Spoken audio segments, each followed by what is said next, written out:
شوکت یوسفزئی صاحب، آپ کی جماعت کی کیا پوزیشن ہے؟ آپ کے اتحادی راجہ صاحب تو، علامہ صاحب تو بڑے پر امید ہیں، آپ کیا کہتے ہیں؟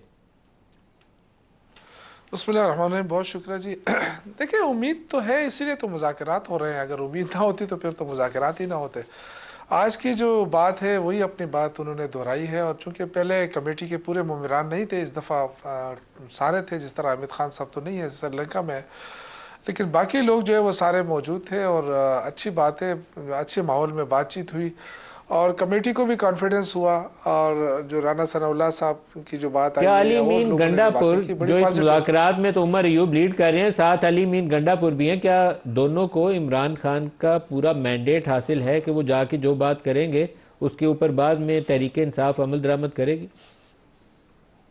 دیکھیں، یہ تو پہلے سے ہی طے ہوا ہے نا کہ جو مذاکرات ہوں گے، جو بھی بات آئے گی وہ عمران خان کے ساتھ ڈسکس ضرور ہوگی۔ یہ ان کو آگاہ کر دیا گیا ہے جو حکومتی کمیٹی ہے، اور اسی طرح جو حکومت کے معاملات ہیں، جس طرح عباس صاحب نے کھل کر تو نہیں بتایا نا کہ پنجاب میں کیا ہوگا کیا نہیں ہوگا، کیونکہ وہ جو کمیٹی کے لوگ ہیں وہ بھی آگے جا کے اپنے جو باسز ہیں ان کو بات پہنچائیں گے کہ جی یہ ان کا ڈیمانڈ ہے اور ہم چاہتے ہیں کہ یہ ہو جائے یا نہ ہو جائے، لیکن یہ خود فیصلہ کوئی بھی نہیں کر سکے گا، یہ میں آپ کو بتا دوں، چاہے وہ اس طرف کی کمیٹی ہو یا اس طرف ہے۔ لیکن پنجاب تو میں اس لیے علامہ صاحب نے تو کھل کے نام نہیں لیا، لیکن میرے خیال میں تو سیدھا اس کا جو پہلا مرحلہ ہے وہ ڈاکٹر یاسمین راشد اور کچھ ایسے جو لوگ پچھلے 1.5-2 سال سے زیر حراست ہیں، ان کے مقدمات قائم رکھیں، لیکن ان کو رہا کر دینا چاہیے۔ مقدمات چلائیں، جب سزا ہوگی تو سزا ہو جائے۔ یہ کانفیڈنس بلڈنگ میئر کی ابتدا تو اسی سے ہونی چاہیے۔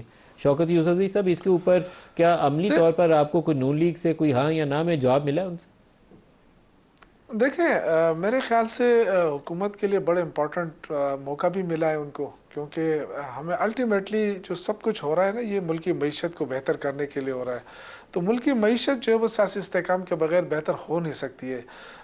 صرف قرضوں سے ملک چلایا نہیں جا سکتا، عوام کو 1 روپے کی ریلیف ہم نہیں دے سکتے۔ تو ڈیفینیٹلی حکومت کے اوپر پریشر تو ہے، وہ مانے یا نہ مانے۔ وہ تو یہ کہتے ہیں ہم پہ کوئی پریشر نہیں ہے، لیکن پریشر تو ہے۔ تو یہ بہت ساری چیزیں جو کانفیڈنس بلڈنگ اچھا، علی مین گنڈا پور نے آج مذاکرات کے بعد ایک سٹیٹمنٹ بھی دی ہے، وہ آپ کو آگے گفتگو بڑھاتے ہیں، دکھائیے گا علی مین گنڈا پور نے کیا کہا۔ دیکھیں، جب مذاکرات کے لیے کمیٹیاں بنی ہیں تو ظاہری بات ہے، رویہ تو ایسا ہے کہ مسائل کا حل چاہتے ہیں۔ حکومت جو ہے اگر وہ بیٹھی ہے تو جو بھی حکومت کے باقی جتنے بھی ادارے ہیں یا حکومت کے ساتھ جو اسٹیبلشمنٹ کا جو کردار ہوتا ہے اور پاکستان میں ہے، تو ظاہری بات ہے ان کی آبادی کے ساتھ یہ سارا کچھ ہو رہا ہے۔ میں تو یہ سمجھتا ہوں کہ ان کی تو اپنی جو قید دی گئی تھی تو وہ مکمل ہو گئی تھی، اس لیے ان کو رہا کیا گیا، لیکن اس میں کچھ مجھے آ رہی ہے، میں چونکہ پہلے ایک میٹنگ میں تھا، وہاں سیدھا ادھر آیا ہوں، تو کچھ 1 مہینہ کسی کا زیادہ یا کام تھا اس میں، اگر اس میں ان کو چھوڑا گیا ہے تو اچھی بات ہے۔ اگر کوئی بھی نادانی کی وجہ سے یا جذبات کی وجہ سے ایسا کام کرتا ہے تو اس کو سزا اور گولیاں مارنا حل نہیں ہے، اور ریاست جو ہے وہ ماں ہوتی ہے، ماں کا کردار یہ ہے کہ وہ اپنے بچوں کو پالتی ہے۔ مجھے لگ رہا ہے کہ آج وہی وقت ہے، انشاءاللہ سب کچھ